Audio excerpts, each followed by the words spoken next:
ডিসেম্বরে জাতীয় সংসদ নির্বাচন অনুষ্ঠানে লক্ষ্য করা হয়েছে বলে জানিয়েছেন প্রধান নির্বাচন কমিশনার এএমএম নাসির উদ্দিন। দুপুরে রাজধানীর আগারগাঁওয়ে নির্বাচন ভবনে এক সংবাদ সম্মেলনে একথা জানান তিনি।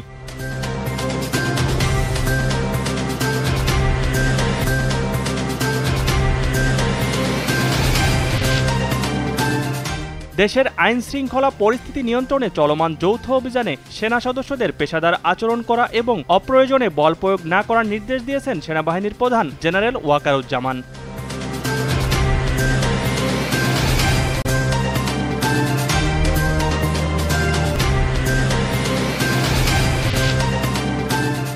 জামায়াত ইসলামী সুযোগ পেলেই বিএনপিকে পেছন থেকে ছুরিকাঘাতের চেষ্টা করে বলে মন্তব্য করেছেন দলটির সিনিয়র যুগ্ম মহাসচিব রুহুল কবির রিজভী।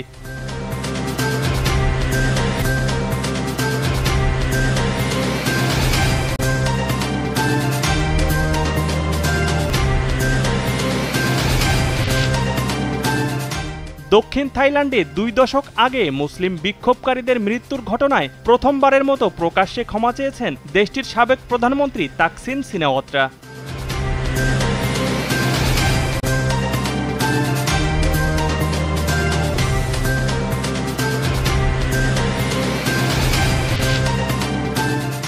তুরস্কের প্রেসিডেন্ট রিসেপ তাইয়েপ এরদোগানের জাস্টিস অ্যান্ড ডেভেলপমেন্ট পার্টি দলের সদস্য নির্বাচিত হয়েছেন জার্মানির বিশ্বকাপ জয়ী তারকা ফুটবলার মেসুত ওজিল।